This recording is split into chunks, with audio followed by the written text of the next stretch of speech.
ನಮಸ್ತೆ ಎಲ್ರಿಗೂ. ಎಷ್ಟೇ ಖರ್ಚಾದರೂ ಅಡ್ಡಿ ಇಲ್ಲ, ಮುಖದಲ್ಲಿ ನೆರಿಗೆ ಬೀಳೋದನ್ನು ತಡೆಗಟ್ಟಬೇಕು, ಸುಕ್ಕುಗಟ್ಟೋದನ್ನು ತಡೆಗಟ್ಟಬೇಕು. ಆ ಏಜ್ ಸೈನ್ಸ್ ಇರುತ್ತಲ್ವಾ, ಅಂದರೆ ಮುಖ ಜೋತ್ ಬೀಳೋದಿರ್ಬೋದು, ಮುಖ ಡ್ರೈ ಆಗೋದಿರ್ಬೋದು, ನೆರಿಗೆಗಳು ಬೀಳೋದಿರ್ಬೋದು, ಇದೆಲ್ಲದನ್ನು ಕಂಟ್ರೋಲ್ ಮಾಡಬೇಕು, ಕಡಿಮೆ ಮಾಡಬೇಕು ಅಥವಾ ಬೀಳದಂತೆ ತಡೆಯಬೇಕು. ಅದಕ್ಕೊಂದು ಒಳ್ಳೆಯ ಕ್ರೀಮ್ ಬೇಕು, ಒಳ್ಳೆಯ ಕ್ವಾಲಿಟಿದಿರಬೇಕು, ಒಳ್ಳೆಯ ರಿಸಲ್ಟ್ ಕೊಡಬೇಕು ಅನ್ನೋರಿಗೆ ಒಂದು ಅತ್ಯದ್ಭುತವಾಗಿರುವಂಥ ಕ್ರೀಮ್ ಬಗ್ಗೆ ನಾನು ಇವತ್ತು ಹೇಳ್ತಾ ಇದ್ದೇನೆ.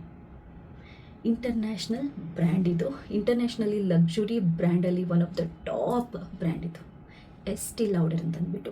ಅವ್ರದ್ದು Estee Lauder revitalising supreme plus youth power soft cream ಅಂತ ಇದೆ. ಇನ್ನೊಂದ್ಸರಿ ಹೇಳ್ತೀನಿ, Estee Lauder revitalising supreme plus youth power soft cream ಅಂತ ಇದೆ. ಅದರದ್ದು ಹೆಸರು ಇದರಲ್ಲಿ ಹಾಕ್ತೀನಿ. ಈ ಕ್ರೀಮ್ ನಿಮ್ಮೆಲ್ಲ ಪ್ರಾಬ್ಲಮ್ಗಳನ್ನು ಸಾಲ್ವ್ ಮಾಡುತ್ತೆ. ಈ ಕ್ರೀಮನ್ನು ಯಾರೆಲ್ಲ ಬಳಸ್ಬೋದು ಅಂತಂದರೆ, ನಿಮ್ಗೆ 20-25 ವರ್ಷ ಆಗಿದೆ, ನಿಮಗೆ ಟೆನ್ಷನ್ ಶುರುವಾಗಿದೆ, ಅಯ್ಯೋ ಇನ್ನು ಕಣ್ಣು ಕೆಳಗಡೆ ನೆರಿಗೆ ಬೀಳುತ್ತೆ, ಅಥವಾ ಕಣ್ಣು ಇಲ್ಲಿ ಸೈಡ್ ಹತ್ರ ನೆರಿಗೆ ಬೀಳುತ್ತೆ, ಮುಖದಲ್ಲಿ ನೆರಿಗೆ ಬೀಳುತ್ತೆ, ಹಣೆಯಲ್ಲಿ ನೆರಿಗೆ ಬೀಳುತ್ತೆ, ಅಥವಾ ಒಂದು 35-40 ವರ್ಷ ಆದ ನಂತರದವರಿಗೆ ಇಲ್ಲಿ ಚಿನ್ ಭಾಗದಲ್ಲಿ, ಅಂದರೆ ಇಲ್ಲಿ ಜಾಲೈನ್ ಹತ್ರ, ಅಂದರೆ ಆ ಸ್ಕಿನ್ ಜೋತು ಬಿದ್ದಾಗುತ್ತೆ, ನಾನು ಏಜ್ ಆದಾಗೆ ಕಾಣ್ತೀನಿ ಅನ್ನುವಂಥ ಟೆನ್ಷನ್ ಇರೋರು, ಸುಕ್ಕು ನೆರಿಗೆ ಬೀಳೋದನ್ನು ಈವಾಗಲೇ ಸ್ಟಾಪ್ ಮಾಡಬೇಕು ಅನ್ನುವಂಥ ಟೆನ್ಷನ್ ಇರೋರು ಈ ಕ್ರೀಮನ್ನು ಬಳಸ್ಬೋದು. ಅಂದರೆ 20 ವರ್ಷದ ಮೇಲ್ಪಟ್ಟವರು ಯಾರು ಬೇಕಾದರೂ ಈ ಕ್ರೀಮನ್ನು ಬಳಸ್ಬೋದು. ನಿಮಗೆ ಎವರ್ ಯೂತ್ಫುಲ್ ಲುಕ್ ಬೇಕು, ನೀವು ಚೆನ್ನಾಗಿ ಕಾಣಬೇಕು, ಯಾವಾಗಲೂ ಯಂಗ್ ಆಗಿರೋ ಥರನೇ ನಿಮ್ಗೆ ಕಾಣಬೇಕು ಅನ್ನೋರು ಇದನ್ನ ಬಳಸ್ಬೋದು, ಆರಾಮ್ಸೆ ಬಳಸ್ಬೋದು. ಒಳ್ಳೆ ರಿಸಲ್ಟ್ ಕೊಡುವಂಥದ್ದು, ಒಳ್ಳೆ ಹೆಸರು ಮಾಡಿರುವಂತಹ ಬೆಸ್ಟ್ ಕ್ವಾಲಿಟಿ ಮತ್ತು ಒಳ್ಳೆ ಫೀಡ್ಬ್ಯಾಕ್ ಇರುವಂಥ ಪ್ರಾಡಕ್ಟ್ ಇದು. ನಾನು ತುಂಬ ರಿಸರ್ಚ್ ಮಾಡಿ ಈ ವಿಡಿಯೋನ ಮಾಡ್ತಾಯಿದ್ದೇನೆ.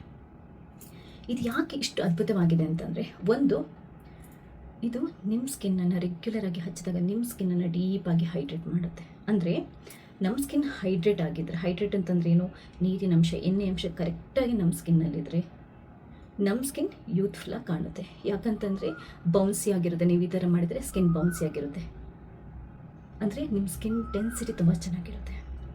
ಸ್ಕಿನ್ ಹೈಡ್ರೇಟ್ ಆಗಿಲ್ಲ, ಮಾಯ್ಶ್ಚರೈಸ್ಡ್ ಆಗಿಲ್ಲ ಅಂತಂದಾಗ ಏನಾಗುತ್ತೆ, ಸ್ಕಿನ್ದು ಡೆನ್ಸಿಟಿ ಕಡಿಮೆ ಆಗ್ತಾ ಹೋಗುತ್ತೆ, ಡ್ರೈ ಆಗಲಿಕ್ಕೆ ಶುರುವಾಗುತ್ತೆ, ಸುಕ್ಕು ಬೀಳಲಿಕ್ಕೆ ಶುರುವಾಗುತ್ತೆ, ಮುಖ ಸ್ಕಿನ್ ಜೋತು ಬೀಳೋಕ್ಕೆ ಶುರುವಾಗುತ್ತೆ. ಹಾಗಾದರೆ ಈ ಕ್ರೀಮಲ್ಲಿ ಅಂತ ಏನು ಅಂಶಗಳಿದೆ, ಸ್ಕಿನ್ನನ್ನು ಫರ್ಮ್ ಮಾಡುವಂತಹ, ಸ್ಕಿನ್ನಿಗೆ ಆ ಬೌನ್ಸಿಂಗ್ ಎಫೆಕ್ಟನ್ನು ಕೊಡುವಂತಹ, ಸ್ಕಿನ್ನನ್ನು ಹೆಲ್ದಿಯನ್ನಾಗಿ ಮಾಡುವಂತಹ, ಯೂತ್ಫುಲ್ ಆಗಿ ಮಾಡುವಂಥ ಎಂಥ ಅಂಶಗಳಿದೆ ಇದರಲ್ಲಿ ಮೊರಿಂಗಾ, ದಾಸವಾಳ ಮತ್ತು ಮಾರ್ನಿಂಗ್ ಬ್ಲೂಮ್ ಅಂತ ಇದೆ, ಅದರದ್ದು ಎಕ್ಸ್ಟ್ರಾಕ್ಟ್ಸ್ ಇದೆ. ಇದು ನಿಮ್ಮ ಸ್ಕಿನ್ನಿಗೆ ಡೆನ್ಸಿಟಿಯನ್ನು ಕೊಡಲಿಕ್ಕೆ, ಡೀಪಾಗಿ ಹೈಡ್ರೇಟ್ ಮಾಡಲಿಕ್ಕೆ, ಜೋತು ಬೀಳೋದನ್ನು ತಡೆಗಟ್ಟಲಿಕ್ಕೆ ಇದರಲ್ಲಿರುವಂಥ ಅಂಶಗಳು ತುಂಬ ಒಳ್ಳೆಯದು. ಆ ಎಕ್ಸ್ಟ್ರಾಕ್ಟ್ಗಳನ್ನು ಹಾಕಿ ಮಾಡಿರುವಂಥ ಕ್ರೀಮ್ ಇದು. ಇದು ತುಂಬ ನಿಮಗಿನ್ನ ಹಚ್ಚಿದಾಗ ತುಂಬ ಸಾಫ್ಟ್ ಲುಕ್, ತುಂಬ ಎಕ್ಸ್ಪೆನ್ಸಿವ್ ಲುಕ್, ತುಂಬ ರಿಚ್ ಲುಕ್ ಕೊಡುತ್ತೆ. ಯಾಕಂತಂದರೆ ತುಂಬ ರಿಚ್ ಫಾರ್ಮುಲನ್ನು ಬಳಸಿ ಮಾಡಿರುವಂಥ ಕ್ರೀಮ್ ಇದು. ನೀವು ರಾತ್ರಿ ಹಚ್ಚಿ ಬೆಳಿಗ್ಗೆ ನಿಮ್ಮ ಮುಖ ನೋಡಿದಾಗ ಕಂಪ್ಲೀಟಾಗಿ ಚೇಂಜ್ ಆದಾಗ ಅನಿಸುತ್ತೆ, ಇಷ್ಟೊಂದು ಗ್ಲೋನ, ಇಷ್ಟೊಂದು ಸೂಪರಾಗಿ ಕಾಣ್ತಾ ಇದೆಯಾ, ಇಷ್ಟು ಬೌನ್ಸಿಯಾದಾಗ ಅನ್ನಿಸ್ತಾ ಇದೆಯಲ್ವಾ, ತುಂಬ ಚೆನ್ನಾಗಿ ಕಾಣ್ತಾ ಇದೆಯಲ್ವಾ, ತುಂಬ ಗ್ಲೋ ಕಾಣ್ತಾ ಇದೆಯಲ್ವಾ ಅಂತ ಅನಿಸುತ್ತೆ ನಿಮಗೆ. ಒಂದು ಸರಿ ಹಾಕಿ ನೀವು ರಾತ್ರಿ ಮಲಗಿದ್ರೆ ಬೆಳಿಗ್ಗೆ ನೋಡಿದಾಗ ನಿಮಗೆ ತುಂಬ ಚೇಂಜಸ್ ಕಾಣುತ್ತೆ. ಇನ್ನೊಂದು ಏನು ಅಂತಂದರೆ, ತುಂಬ ಸಾಫ್ಟ್ ಕ್ರೀಮಿಂದ ಮಾಡಿರುವಂಥ, ಹೈ ರಿಚ್ ಕ್ರೀಮಿಂದ ಮಾಡಿರುವಂಥ ಕ್ರೀಮ್ ಇದಾಗಿರೋದ್ರಿಂದ ನೀವು ಈ ಕ್ರೀಮನ್ನು ಹಚ್ಚಿಬಿಟ್ಟು, ಅಂದರೆ ನೀವು ಅದನ್ನ ಫೀಲ್ ಮಾಡ್ಬೋದು, ತುಂಬ ಸಾಫ್ಟ್, ತುಂಬ ಲೈಟ್, ತುಂಬ ಲಕ್ಸುರಿಯಸ್ ಫೀಲನ್ನು ಕೊಡುತ್ತೆ, ತುಂಬ ರಿಚ್ ಫೀಲನ್ನು ನಿಮಗೆ ಕೊಡುತ್ತೆ. ಆದ್ದರಿಂದ ನೀವು ರೆಗ್ಯುಲರ್ ಆಗಿ ಇದನ್ನ ಮೇಕಪ್ ಬೇಸ್, ಅಂದರೆ ಪ್ರೈಮರ್ ಥರ ಕೂಡ ಯೂಸ್ ಮಾಡ್ಬೋದು.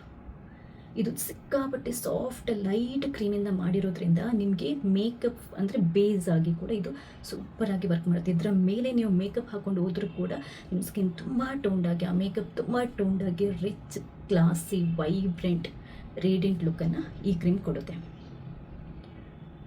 ಮತ್ತೊಂದು ಏನು ಅಂತಂದರೆ, ಎಲ್ಲ ಏಜ್ ಸೈನ್ಸ್ ಏನೆಲ್ಲ ಬರುತ್ತೆ, ಏಜ್ ಸೈನ್ಸ್ ಅಂತಂದರೆ ಕಣ್ಣು ಕೆಳಗಡೆ ನೆರಿಗೆ ಬೀಳೋದಿರ್ಬೋದು, ಇಲ್ಲಿ ನೆರಿಗೆ ಬೀಳೋದಿರ್ಬೋದು, ಸ್ಕಿನ್ನ ಫರ್ಮ್ನೆಸ್ಸನ್ನು ಕಳ್ಕೊಳ್ಳೋದಿರ್ಬೋದು, ಅಥವಾ ಜಾ ಲೈನ್ ಹತ್ರ ಸ್ಕಿನ್ ಜೋತ್ ಬೀಳುತ್ತಲ್ವ, ಆ ಎಲ್ಲ ಸೈನ್ಸನ್ನು ಕಂಟ್ರೋಲ್ ಮಾಡುತ್ತೆ ಇದರಲ್ಲಿರುವಂಥ ಅಂಶಗಳು. ಲಕ್ಸುರಿಯಸ್ ಫೀಲನ್ನು ಕೊಡುತ್ತೆ, ಏಜ್ ಸೈನ್ಸನ್ನು ಕಡಿಮೆ ಮಾಡುತ್ತೆ, ನಿಮ್ಮ ಸ್ಕಿನ್ನನ್ನು 72 ಗಂಟೆ ತನಕ ಡೀಪ್ ಮಾಯ್ಶ್ಚರೈಸ್ಡ್ ಆಗಿ, ಡೀಪ್ ಹೈಡ್ರೇಟ್ ಆಗಿ ಇರುತ್ತೆ. ಈ 3 ಅದ್ಭುತವಾಗಿರುವಂಥ ಲಾಭ ಈ ಒಂದು ಕ್ರೀಮಲ್ಲಿದೆ. ಇನ್ನೊಂದೇನು ಅಂತಂದರೆ, ಅಂತಾರಾಷ್ಟ್ರೀಯ ಮಾರ್ಕೆಟಲ್ಲಿ one of the best top luxurious brand ಅಂದರೆ ಬ್ಯೂಟಿ ಬ್ರ್ಯಾಂಡ್ ಇದು. ಸೊ ನಾನು ಆವಾಗಲೇ ಹೇಳಿದಾಗೆ ಸ್ಕಿನ್ ಫರ್ಮ್ ಮಾಡೋದಕ್ಕೆ, ಸ್ಕಿನ್ ಲಿಫ್ಟಿಂಗಿಗೆ ಬೇಕಾದ್ರೆ ಇದನ್ನ ಉಪಯೋಗ ಮಾಡ್ಬೋದು. ಇದನ್ನ ನಾವು ಯಾವ ಥರ ಉಪಯೋಗ ಮಾಡಬೇಕು ಅಂತಂದರೆ, ಯಾವಾಗ ನಿಮಗೆ ಬೆಸ್ಟ್ ಅಡ್ವಾಂಟೇಜ್ ಕೊಡುತ್ತೆ ಅಂತಂದರೆ, ಅದರ ಮುಂಚೆ ಇನ್ನೊಂದು ಹೇಳ್ತೇನೆ, ಈ ಕ್ರೀಮ ನಿಮಗೆ ಸ್ವಲ್ಪ ಕಾಸ್ಟ್ಲಿನೇ. ಯಾಕಂತಂದರೆ ಒಂದು ಇಂಟರ್ನ್ಯಾಷನಲ್ ಬ್ರ್ಯಾಂಡ್, ಒಂದು ರಿಸಲ್ಟ್ ತುಂಬ ಸುಲಭವಾಗಿದೆ, ಫೀಡ್ಬ್ಯಾಕ್ ತುಂಬ ಚೆನ್ನಾಗಿದೆ, ರಿಚ್ ಫಾರ್ಮುಲಾಗಳಿಂದ ಮಾಡಿರುವಂಥ ಕ್ರೀಮ್ ಆಗಿರೋದ್ರಿಂದ, ಬೆಸ್ಟ್ ಕ್ವಾಲಿಟಿ ಪ್ರಾಡಕ್ಟ್ ಆಗಿರೋದ್ರಿಂದ ಇದು ಕಾಸ್ಟ್ಲಿನೇ. ಸ್ವಲ್ಪ 3,000 ನಂತರನೇ ಸ್ಟಾರ್ಟ್ ಆಗುತ್ತೆ. ನಿಮಗೆ ಯಾವಾಗಲೂ ಒಳ್ಳೆ ಪ್ರಾಡಕ್ಟ್ಗಳು ಕಮ್ಮಿ ರೇಟಿಗೆ ಸಿಗಲ್ಲ. ಒಳ್ಳೆ ಪ್ರಾಡಕ್ಟ್ಗಳು ಬೇಕು ಅಂತಂದರೆ ನಾವು ದುಡ್ಡು ಕೊಡಲೇಬೇಕು. ಕೆಲವ್ರಿಗೆ ಇರುತ್ತೆ, ಎಷ್ಟು ಖರ್ಚಾದರೂ ಪರವಾಗಿಲ್ಲ, ನಮ್ಗೆ ಒಳ್ಳೆ ಪ್ರಾಡಕ್ಟ್ಗಳು ಬೇಕು ಅನ್ನೋರಿಗೆ ಇದನ್ನ ಆರಾಮ್ಸೆ ಬೈ ಮಾಡ್ಬೋದು. ನಿಮಗೆ ಒರಿಜಿನಲ್ ಪ್ರಾಡಕ್ಟನ್ನು ಬೈ ಮಾಡಬೇಕು ಅಂತಂದರೆ ಈ ವಿಡಿಯೋದಲ್ಲಿ ಲಿಂಕ್ ಹಾಕಿರ್ತೇನೆ. ನಾನು ನೈಕದು ಲಿಂಕ್ ಟ್ಯಾಗ್ ಮಾಡಿರ್ತೇನೆ. ಯಾಕಂತಂದರೆ ಬ್ಯೂಟಿ ಬ್ರ್ಯಾಂಡ್ಗಳಲ್ಲಿ ನಿಮಗೆ ಹೆವಿ ಕಾಸ್ಟ್ಲಿದನ್ನೆಲ್ಲ ನೀವು ಬೈ ಮಾಡ್ತೀರಾ ಅಂತಂದರೆ, ನೈಕಾ, ಟಿರಾ ಈ ಥರ ಏನು ಅಂತಂದರೆ ಸ್ವಲ್ಪ ವೆಲ್ ನೋನು ಆನ್ಲೈನ್ ಆ್ಯಪ್ಗಳಿಂದನೇ ಬೈ ಮಾಡಿ. ಕೆಲವೊಂದು ಕಡೆ ನಿಮ್ಗೆ ಏನು ಅಂತಂದರೆ ಡೂಪ್ಲಿಕೇಟ್ ಬ್ರ್ಯಾಂಡ್ಗಳು ಸಿಗುತ್ತೆ. ಇಷ್ಟು ಕಾಸ್ಟ್ಲಿ ಇರುವಂಥ ಪ್ರಾಡಕ್ಟ್ಗಳನ್ನು ನಾವು ಯಾವತ್ತೂ ಅಷ್ಟೇ ಚೆಕ್ ಮಾಡಿ ಬೈ ಮಾಡಬೇಕು. ಡೂಪ್ಲಿಕೇಟ್ ಪ್ರಾಡಕ್ಟ್ ಸಿಕ್ಕಿದ್ರೆ ನಿಮಗೆ ಯಾವ ಉಪಯೋಗನೂ ಆಗಲ್ಲ. ಇನ್ನೊಂದು ಏನು ಅಂತಂದರೆ ಅದರಿಂದ ನಿಮಗೆ ಸೈಡ್ ಎಫೆಕ್ಟ್ಸು ಸಿಗ್ಬೋದು. ಆದ್ದರಿಂದ ಬ್ಯೂಟಿ ಸ್ಕಿನ್ ಕೇರ್ ಪ್ರಾಡಕ್ಟ್ಗಳನ್ನು ಬೈ ಮಾಡುವಾಗ ರೆಕಗ್ನೈಸ್ಡ್ ಆ್ಯಪಿಂದನೇ ಬೈ ಮಾಡಿ. ನೈಕದು ಓಕೆ, ಟಿರದು ಓಕೆ, ಇದು ಇನ್ನೇನೇನೋ ಬಂದಿದೆ, ಟಾಟಾ ಕ್ಲಿಕ್ ಇದೆ, ನೋಡಿಕೊಂಡು ಬೈ ಮಾಡಿ. ನಿಮಗೆ ಈ ವಿಡಿಯೋದಲ್ಲಿ ನಾನು ಟ್ಯಾಗ್ ಮಾಡಿರ್ತೇನೆ, ಚೆಕ್ ಮಾಡ್ಕೊಂಡು ಬೈ ಮಾಡಿ. ಫಸ್ಟ್ ಟೈಮ್ ನೀವು ಅಪ್ಲೈ ಮಾಡ್ತೀರಾ ಅಂತಂದರೆ ಫ್ಯಾಸ್ಟ್ ಮಾಡ್ಕೊಳ್ಳಿ. ಇದನ್ನ ಯಾವ ಥರ ಅಪ್ಲೈ ಮಾಡೋದು ಅಂತಂದರೆ, ನಿಮ್ಗೆ ಒಳ್ಳೆ ರಿಸಲ್ಟ್ ಬೇಕು ಅಂತಂದರೆ ದಿನಕ್ಕೆ 2 ಸರಿ ಇದನ್ನ ಉಪಯೋಗ ಮಾಡ್ಬೋದು. ಇನ್ನೊಂದು ಹೇಳ್ತೇನೆ, ಇದನ್ನ 20 ವರ್ಷದ ನಂತರದವ್ರು ಯಾರು ಬೇಕಾದ್ರೂ ಉಪಯೋಗ ಮಾಡ್ಬೋದು. 20 ವರ್ಷದ ನಂತರದವ್ರು ಯಾಕೆ ಅಂತಂದರೆ, ನಿಮ್ಗೇನಾದರೂ ಭಯ ಇದ್ದರೆ, ಸುಕ್ಕಿಗೆ ಬೀಳುತ್ತೆ ಬೇಗ ಅನ್ನೋಂಥ ಭಯ ಇದ್ದರೆ ನೀವು ಸುಕ್ಕುಗಳನ್ನು ಕಂಟ್ರೋಲ್ ಮಾಡಲಿಕ್ಕೆ ಉಪಯೋಗ ಮಾಡ್ಬೋದು. 30-35 ವರ್ಷ ನಂತರದವರು ಸ್ವಲ್ಪ ಏಜಿಂಗ್ ಸೈನ್ಸ್ ಕಾಣ್ತಾ ಇದೆ ಅನ್ನೋರು ಕೂಡ ಇದನ್ನ ಉಪಯೋಗ ಮಾಡ್ಬೋದು. ಅಥವಾ ಏಜ್ ಸೈನ್ಸ್ ಆಲ್ರೆಡಿ ಕಾಣ್ತಾ ಇದೆ ಅನ್ನೋರು, ಲೈಕ್ 50 ವರ್ಷದ ನಂತರದವರು ಕೂಡ ಇದನ್ನ ಆರಾಮ್ಸೆ ಉಪಯೋಗ ಮಾಡ್ಬೋದು. 2 ಸರಿ ಮುಖನ ತೊಳ್ಕೊಂಡಾದ ನಂತರ ನಿಮ್ದೇನಾದರೂ ಆ್ಯಕ್ಟಿವ್ ಸೆರಮ್ಸ್ಗಳಿದ್ರೆ ಅಥವಾ ಆ್ಯಕ್ಟಿವ್ ಟೋನರ್ ಇದ್ದರೆ, ಸೆರಮ್ಸ್ ಅಲ್ಲ ಟೋನರ್ ಏನಾದರೂ ನೀವು ಉಪಯೋಗ ಮಾಡೋದಿದ್ರೆ ಆ್ಯಂಟಿ ಏಜಿಂಗ್ ಸೈನ್ಸ್ಗೆ ಇದಕ್ಕೆಲ್ಲ ಅದನ್ನ ಹಚ್ಬಿಟ್ಟು ಈ ಕ್ರೀಮನ್ನು ಹಚ್ಬೋದು. ಆದರೆ ಡೇ ಟೈಮಲ್ಲಿ ಇದನ್ನ ಹಚ್ಬಿಟ್ಟು ನೀವು ಸನ್ಸ್ಕ್ರೀನ್ ಲೋಷನ್ ಹಚ್ಕೊಳ್ಳೇಬೇಕು. ಯಾಕಂತಂದರೆ ಇದು ಸನ್ಸ್ಕ್ರೀನ್ ಲೋಷನನ್ನು ರಿಪ್ಲೇಸ್ ಮಾಡಲ್ಲ. ಒಂದು ರಾತ್ರಿ ಮಲಗುವಾಗ ಮತ್ತೆ ಮುಖ ತೊಳೆದು ಕ್ಲೀನಾಗಿ ಒರೆಸ್ಕೊಂಡು ಈ ಕ್ರೀಮನ್ನು ಸ್ವಲ್ಪ ದಪ್ಪನೇ ಹಚ್ಕೊಳ್ಳಿ.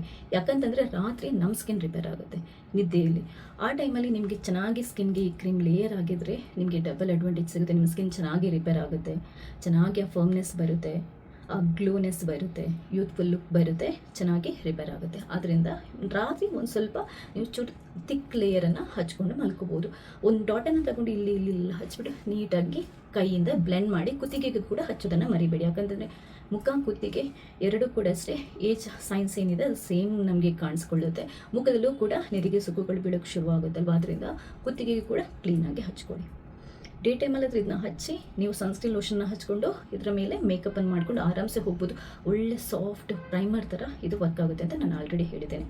ನೀವು ಫಸ್ಟ್ ಟೈಮ್ ಉಪಯೋಗ ಮಾಡೋದಿದ್ರೆ ಪ್ಯಾಸ್ಟೆಸ್ ಖಂಡಿತವಾಗ್ಲೂ ಮಾಡಿ. ಆದರೆ ಈ ಕ್ರೀಮ್ ಎಲ್ಲ ಟೈಪ್ ಆಫ್ ಸ್ಕಿನ್ ಅವರಿಗೂ ತುಂಬ ಸೇಫ್. ಎಲ್ಲ ಟೈಪ್ ಆಫ್ ಸ್ಕಿನ್ ಅವರಿಗೂ ಸೇರಿಸಿನೇ ಇದನ್ನ ಫಾರ್ಮುಲೇಟ್ ಮಾಡಿದ್ದಾರೆ. ತುಂಬ ಚೆನ್ನಾಗಿದೆ. ಫೀಡ್ಬ್ಯಾಕ್ ನೀವು ಬೇಕಾದರೂ ಬೈ ಮಾಡೋಕ್ಕಿಂತ ಮುಂಚೆ ಒಂದ್ಸರಿ ಫೀಡ್ಬ್ಯಾಕನ್ನು ಆರಾಮ್ಸೆ ಚೆಕ್ ಮಾಡಿಕೊಂಡು ಬೈ ಮಾಡಿ.